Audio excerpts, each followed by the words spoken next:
Vito Thinking Games is probably one of my go-to games when I'm having a really, really bad MS day, meaning when I don't feel the best, if I physically cannot get myself to go for a walk or do anything active with my dogs, and I know they need it. Specifically, this one needs it, my lovely cattle dog.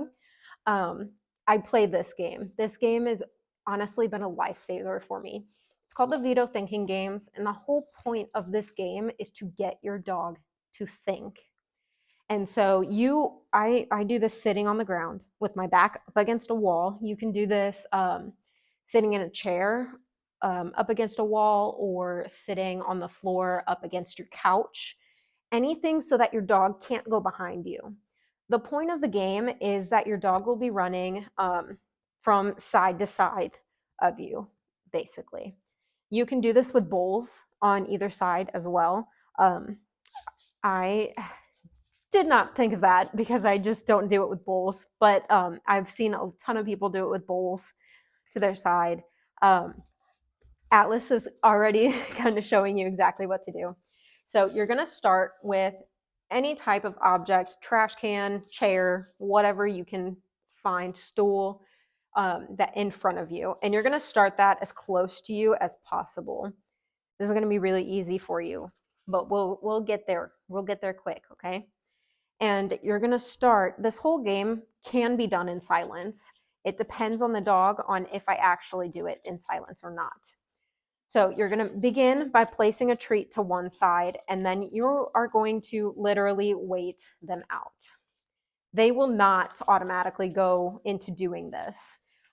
They will be rather confused, but once they start kind of figuring out that it's my cue to put the next treat down is that they cross kind of this middle threshold. So once, here, this side. Once he gets here, then I'm moving to put the next piece of food down. This is another game I like to do with my dog's dinner or their whole meal, depending on the day. I don't like to do this as like a training session just because of how much food you can go through really quickly.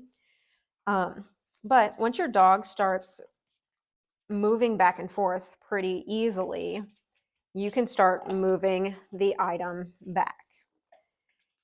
It starts to get difficult when there is enough room between yourself and the item so that your dog can potentially cut through. So come this way instead of around it. And that's where things get difficult because your dog tries to cut through and make things easier for them. And so you really have to take this with patience and kind of creative thinking to figure out ways to, without telling them, get them to figure out on their own that going around the object is what you're looking for. One thing I have done is when I move it here, clearly Atlas could walk through if he wanted to, and maybe he'll mess up. So one of the things I can do is I can put my legs in the middle so that they're less likely to cross the threshold. Another thing I can do is bring the item closer to me to where they were last successful. Do more of those repetitions. Maybe I pushed it too hard. And then the other thing I can do is literally just sit there and let them figure it out. With some of my more seasoned dogs who have done this a lot more, that's what I'll do is I will sit there and let them figure it out.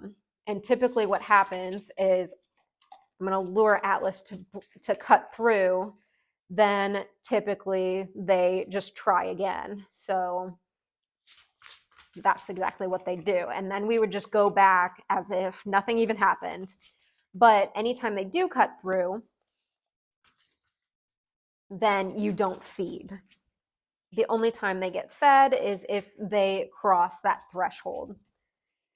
And then you can continue moving it back right there, so that eventually they are kind of running back and forth between the feeding points. And I really, really like this game. I put it down. It's right there. Because it is a way for them to get some of their energy out, get a little bit of exercise. They're turning both left and right, so they are working both sides of their body, but it's very little energy on my part. So if my MS is acting up really, really bad that day, or I am just so fatigued that I can't do anything, or heck, even if I'm just too busy and I don't have time to squeeze in a long walk or some fetch, then I will do something like this.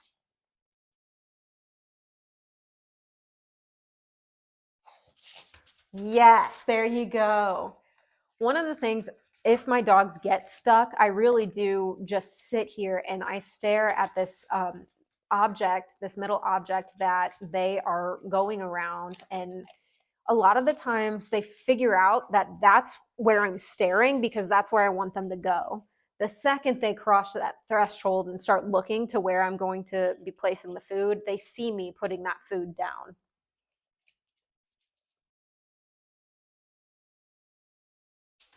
Yes, good boy.